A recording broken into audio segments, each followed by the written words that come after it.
If you're an avid fan of NASCAR or some sports fan that keeps up with Sports Center or whatever and gets daily alerts and a lot of news within the sports worldwide, you probably have heard about the new points change in NASCAR once again a while ago.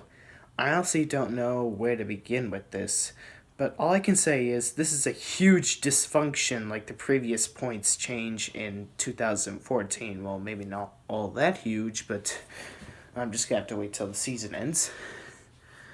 But I am never cutting this any slack whatsoever, so please do not fanboy to death in the comment section saying, "Oh my god, Alex, you're not a true fan of NASCAR if you don't like these changes."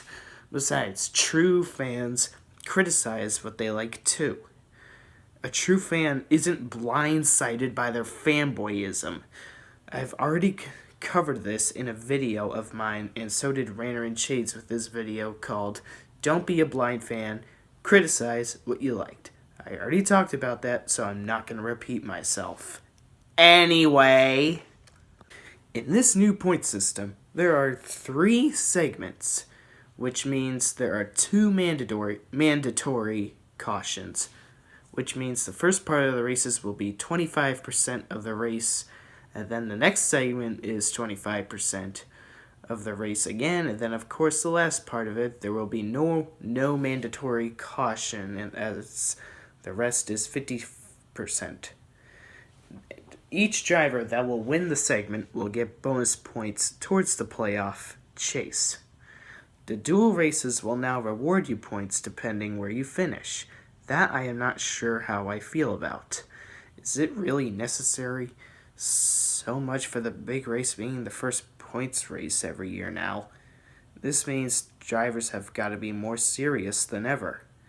At least they'll be more serious every single race as opposed to the freaking chase, considering a lot of people tend to get wild about NASCAR the second half and not so much the first half because the regular season seemed pointless because of the chase. Fucking around in the duels or clash, aka the shootout this time, but a lot of duel races tend to have a final lap crash or at least 3 big wrecks every race every year. There will be no longer points rewarded for leading the most laps or leading a lap. Sorry, but despite the fact that duel races are now points finishes, Chase Elliott still has to get his first win. The duels and shootouts are only prologues to the NASCAR seasons. Daytona 500 is the true beginning. I'm a fan of Chase Elliott. Big fan, no less. But he still needs to get his first win. Duels do not count. I may not be a huge fan of Kyle Busch, but he's right about the changes in NASCAR. They are very unnecessary. If it wasn't broken for 30 damn years prior to 2004, do not fix it. However, to be realistic, at least the chase prior to 2014 felt more legit. Brian France just seems like the George Lucas of NASCAR. NASCAR putting entertainment before competition is stupid. Unnecessary. There's a reason why the 1992 finish was the best championship finish ever. And I'm not going on a nostalgia trip. I wasn't even alive in 1992, by the way. They raced each other and made a close finish on their own without the dumbass help of an unnecessary playoff system. Does this new playoff system create excitement? Not every race. The Atlanta race was boring as hell, tedious, and monotonous. People were saying there would be no more boring races and that NASCAR would have defunct, but the problem is still fucking happening.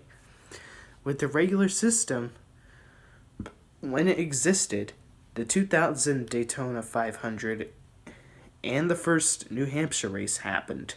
They were boring as hell. And then, of course, there was the boring-ass Richmond race in 2014, and then the Coca-Cola 600 in 2016, when we were into the new chase. Well, at least into the new chase era, but not during the season.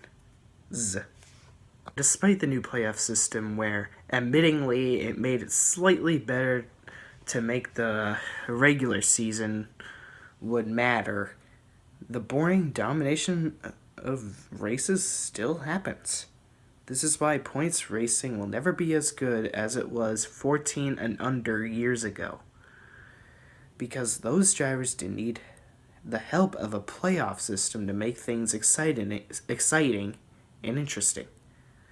Despite the points system meaning absolutely nothing to me nowadays, at least I can say the racing here and there is still watchable, minus a few boring races. No one needs playoff systems for it to be good. Oh, and for the record, the 5-minute rule for damage is one of the stupidest fucking things ever. That means we are never going to see amazing comebacks like what Jimmy Johnson did in the 2012 Kansas race. He finished 7th that race, no less.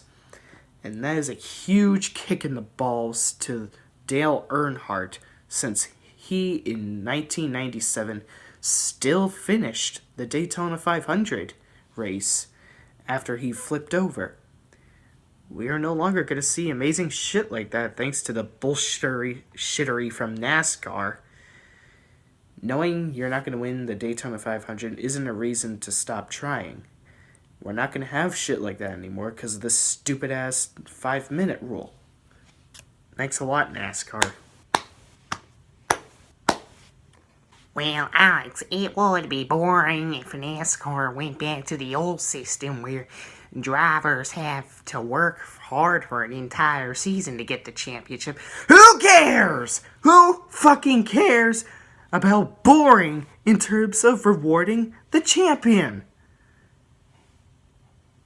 Having the help of an unnecessary playoff system is never acceptable to me. But then again, at least this playoff system portrays competition rather than excitement, rather than the previous several playoff systems that were introduced to the sport. It still, however, doesn't cease the chase to exist, unfortunately, and that's sad. Oh well. Guess I can still watch it for the racing, because the Phoenix race was definitely fun to watch, and go to no less. Since not just one driver dominated the entire race like what happened in Atlanta, that's why it was watchable and enjoyable. And it had 3-wide racing, no less.